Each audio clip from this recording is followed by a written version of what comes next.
Vous informer, c'est notre devoir, mesdames et messieurs. Bienvenue à cette grande édition du journal universitaire qui fait pour vous la ronde des institutions d'enseignement supérieur universitaire sur toute l'étendue de la République démocratique du Congo. Bienvenue à tous et à toutes. Nous avons le devoir de donner au monde les informations de toutes les institutions d'enseignement supérieur et universitaire de la République démocratique du Congo. Université, institut supérieur, centre de recherche, l'école, la publication des ouvrages, bref, la visibilité des institutions d'enseignement supérieur et universitaire en République démocratique du Congo. Journal universitaire reste le canal par excellence de l'enseignement supérieur et universitaire. Croyez-nous, les informations éducatives, c'est nous. Débutons ce journal par la sortie officielle et vernissage de 2 numéros de la revue scientifique de l'Institut de la recherche en géopolitique et d'études stratégiques, IRGS en sigle, le samedi dernier. Cette double cérémonie a connu la présence de l'ancien ministre de la Communication et des Médias, Lambert Mende Omalanga. C'était dans la salle de l'hôtel Africana Palace. Suivez. La salle d'Africana Palace a servi de cadre pour la tenue de la double cérémonie liée à la sortie officielle et le vernissage de 2 numéros de la revue scientifique de l'Institut de recherche en géopolitique et d'études stratégiques IRGS. D'entre-deux jeux, le directeur en charge de communication et relations publiques a placé les mots de bienvenue aux autorités diplomatiques et politico-administratives présentes à cette manifestation. Quant à l'intervention du ministre en charge de communication et médias, Lambert Mende Omalanga, l'idée qui fonde l'initiative de l'IRGS consiste à élaborer de nouveaux paradigmes susceptibles de casser les corps de la tendance lourde qui veut confiner la République démocratique du Congo au bout d'un zoo humain soumis à une culture de suggestion. Dans l'argumentation du directeur général de l'IRGS, le professeur Kabuita Kabolo Iko, son institut se veut un lieu de formation, de dialogue, de réflexion ouvert aux acteurs politiques, économiques, nationaux, internationaux et diplomatiques.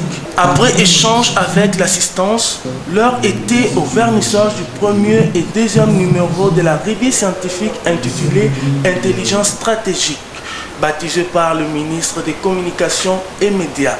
Intelligence stratégique, par ces quelques gouttes, je te baptise et te mets à la disposition de tes lecteurs que je souhaite le plus nombreux possible et te souhaite bon vent.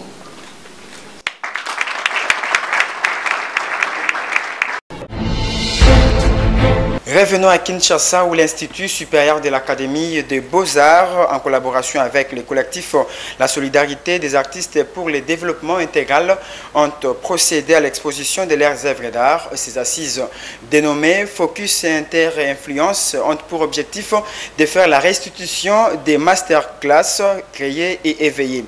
Le vernissage a eu lieu le samedi dernier dans la salle de l'exposition de l'Académie des Beaux-Arts. Volongolo et Nene Wamenga étaient là pour le compte du journal universitaire. Au-delà de sa mission de l'enseignement, la recherche et les services à la nation, l'Académie des Beaux-Arts reste aussi un centre culturel et un site touristique. Voilà qui justifie la tenue de cette expo photo dénommée Focus Influence, une initiative de Yves Dindenza de la Solidarité des artistes pour le développement intégral, SADI en sigle. Un programme de masterclass a eu lieu, lequel a connu la participation de ces 9 artistes qui ont présenté leurs œuvres. Focus Inter-Influence est donc une restitution de ces masterclass et la preuve que ces jeunes artistes ont compris les notions apprises, selon le professeur Henri Kalama, le directeur général des ABA. Alors, ces masterclass ou les résultats sont un témoignage que la photographie est progressivement en train de s'affirmer comme un médium d'expression sur la scène picturale et artistique congolais. Ainsi, il faudra désormais s'habituer à des thématiques renouvelées dans cette discipline relativement récente dans l'univers pictural. Les participants ont contemplé les œuvres de ces jeunes talentueux en art photographique. Question pour eux de les encourager. Je suis photographe et ma série, le thème c'est absurde. Pourquoi j'ai nommé cette série absurde? Parce que je me dis que les gens qui meurent de la malnutrition, ce sont des gens qui meurent bêtement. Je me dis pourquoi au milieu de tant de ressources dans le monde, les gens peuvent mourir de la malnutrition. Et pourquoi je représente avec des mouches, c'est que je me dis que lorsqu'une mouche meurt, on s'en fout qu'elle meure ou pas. C'est pas un sujet qu'on devrait mettre à la une parce qu'une mouche est morte. Et lorsque les gens meurent de la malnutrition, c'est comme si ça ne valait rien. Rappelons que l'Académie des Beaux-Arts compte ouvrir un département de photographie dès qu'elle aura l'aval de l'autorité compétente. Et ces programmes préparent l'avenir de cette filière où l'on formera, entre autres, des photographes spécialistes en documentaire, en reportage, pour ne citer que ça. Rendons-nous à l'université libre de Kinshasa qui, en marge de la célébration des 30 ans d'existence de cette université, une conférence a été organisée à la faculté des sciences informatiques placée sous le thème « Nouvelles perspectives du numérique dans le monde universitaire, l'Isungi Fab Lab », une belle opportunité pour les jeunes universitaires. Nono Foutila et Tonto Biongo nous en disent plus. L'Université libre de Kinshasa traverse une semaine riche en activités. Après la conférence organisée par la faculté des droits, c'est le tour de celle des sciences informatiques à offrir un cadre d'échange aux étudiants pour discuter sur les nouvelles perspectives du numérique dans le monde universitaire. Dans son speech, l'orateur a commencé par définir ce que le Fab Lab. Fab Lab, c'est un mot en anglais qui signifie Fabrication Laboratory. Donc, c'est un laboratoire de fabrication numérique. Donc, c'est un espace d'échange d'informations, un espace de travail en équipe qui permet aux gens qui ont d'esprit d'innovation de vite produire un prototype et le mettre sur le marché et en retour évoluer vers une grande entreprise. Poursuivant, il a abordé avec pertinence l'intérêt qu'apportent les Fab Labs aux jeunes étudiants. De son côté, l'appariteur de la faculté des sciences informatiques est revenu sur le pourquoi de ces buffets scientifiques. L'informatique couvre presque tous les domaines de la vie.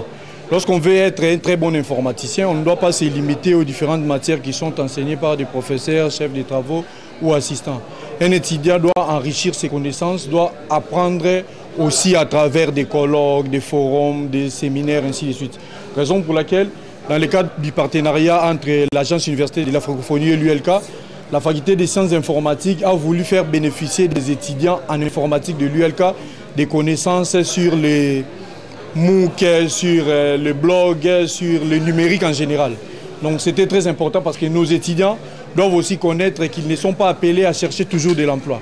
Ils peuvent aussi créer leur emploi à travers différentes fabrications. Signalons par ailleurs que l'ULK organise ses activités dans le cadre de la commémoration de ses 30 ans d'existence.